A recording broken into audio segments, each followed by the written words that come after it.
ಅಮ್ಮ ನೀನು ಸ್ವಲ್ಪ ಸುಮ್ಮನಿರಮ್ಮ. ಪಾಪ ಹುಡ್ದಾಗಿಂದ ಅಪ್ಪ ಅಮ್ಮನ ಜೊತೆನೆ ಬೆಳೆದಿರೋ ಹುಡುಗಿ ಅದು.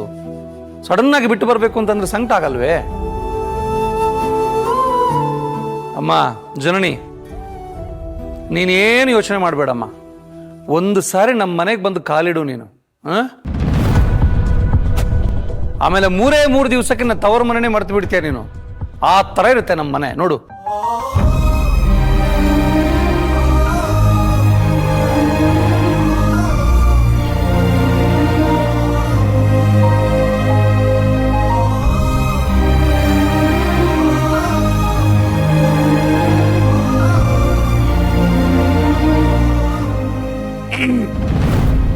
ಸರಿ, ಹಾಗಾದ್ರೆ ಹೊರಡೋಣ.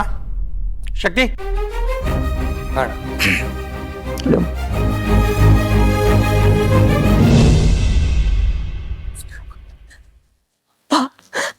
ಪ್ಲೀಸ್.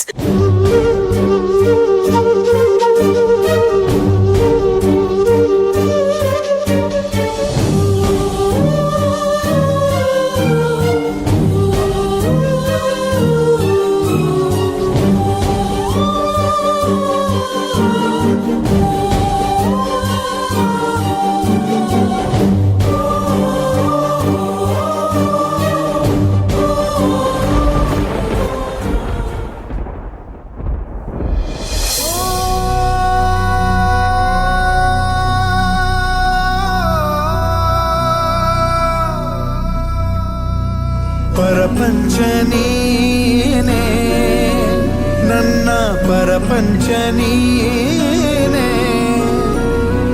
ನೀನೇ ಎಲ್ಲ ಬೇರೇನಿಲ್ಲ. ಪರಪಂಚ ನೀನೇ, ನನ್ನ ಪರಪಂಚ ನೀನೇ, ಪ್ರಾಣ ನೀನೇ, ತ್ರಾಣ ನೀನೇ. ಪರಪಂಚ ನೀನೇ, ನನ್ನ ಪರಪಂಚ ನೀನೇ.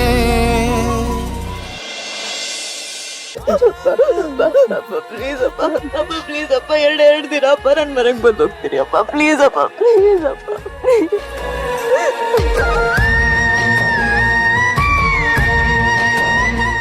ಅಳ್ಬೇಡ ಮಗಳೇ. ನೋಡು, ಇವತ್ತು ನಿನ್ನ ಜೀವನದಲ್ಲೇ ಅದ್ಭುತವಾದ ದಿನ ಕಂದ. ಅದು ವೈಯಕ್ತಿಕ ಜೀವನ ಆಗಲಿ ಅಥವಾ ಸಾಧನ ಪಥವಾಗ್ಲಿ,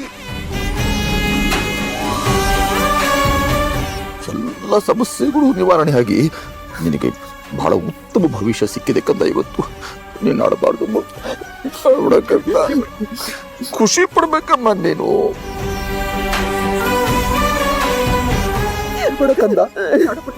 ನೋಡ್ಕಂದ, ಮತ್ತೆ ಮತ್ತೆ ಅದನ್ನೇ ಮಾತಾಡ್ತಿರ್ಬಾರ್ದು. ಈಗ ನನಗೆ ಸ್ವಲ್ಪ ಕಷ್ಟ ಅಂತ ಅನ್ಸುತ್ತೆ, ಆದ್ರೆ ಆಮೇಲೆ ನಮ್ಮನೆ ನನಗೆ ಬೇರೆ ಮನೆ ಅಂತ ಅನ್ಸುತ್ತೆ. ಅಮ್ಮ, ನಮ್ಮನೆ ನನಗೆ ಕಂಫರ್ಟಬಲ್ ಅಂತ ಹೇಳ್ತೀಯ. ಅಳ್ಬಾರ್ದು ಮಗಳೇ, ಅಳ್ಬಾರ್ದು ಕಂದ. ಪುಟ್ಟ,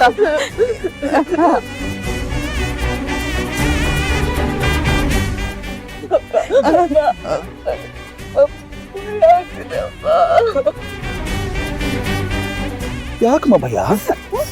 ಭಯ ಕಾಠಿಣ್ಯ ಎಲ್ಲ ನೆನ್ನೆಗೆ ಮುಗಿದೋಯ್ತಮ್ಮ. ಭಯ ಪಡ್ಬೇಡಕ್ಕಂತ.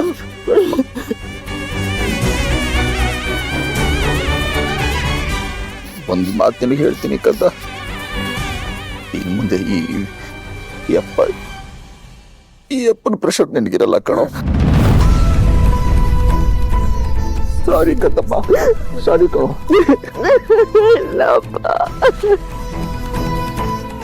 ಈ ಅಪ್ಪ ನಿನಗೆ ತುಂಬಾ ಕಾಟ ಕೊಟ್ಬಿಟ್ಟಿದ್ದಾನೆ ಕಣೋ. ನನಗೂ ತುಂಬಾ ಸಲ ಪಾಪ ಪ್ರಜ್ಞೆ ಕಾಡಿದೆ ಕಂದ. ಏಕೆಂದ್ರೆ ನನ್ನ ಕನಸದೆಲ್ಲ ನಿನ್ನ ಮೇಲೆ ದಾರಿ ಎರೆದ್ಬಿಟ್ಟು ನಾನು ಹಿಂಗೆ ತೊಂದರೆ ಕೊಡ್ತೀನಿ ಅಂತ ನನಗೆ ಯಾವಾಗಲೂ ಪಾಪ ಪ್ರಜ್ಞೆಯಿಂದ ನರಳಿದ್ದೀನಿ ಕಂದ. ಅದರ ಪ್ರತಿಫಲನೇ ಇವತ್ತು ನಾವು ಇಲ್ಲಿ ನಿಂತಿರೋ ಈ ಸ್ಥಳ, ಈ ಜನ, ಈ ಎಲ್ಲ ಕಂದ.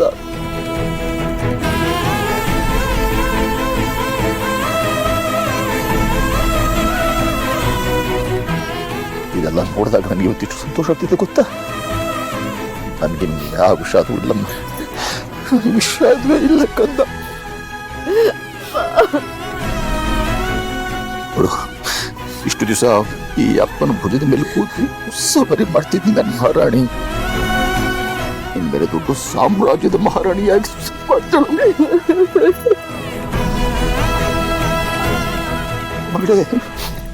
ಮಗಳೇ, ಇದು ನಿನ್ನ ಜೀವನ. ಇಲ್ಲಿ ಬರೀ ಸಂತೋಷನೇ ಇರುತ್ತಮ್ಮ. ನೀನ್ ಚೆನ್ನಾಗಿರ್ಬೇಕಮ್ಮ. ಅದು ಬಿಟ್ಟು ಏನು ಇಲ್ಲಮ್ಮ.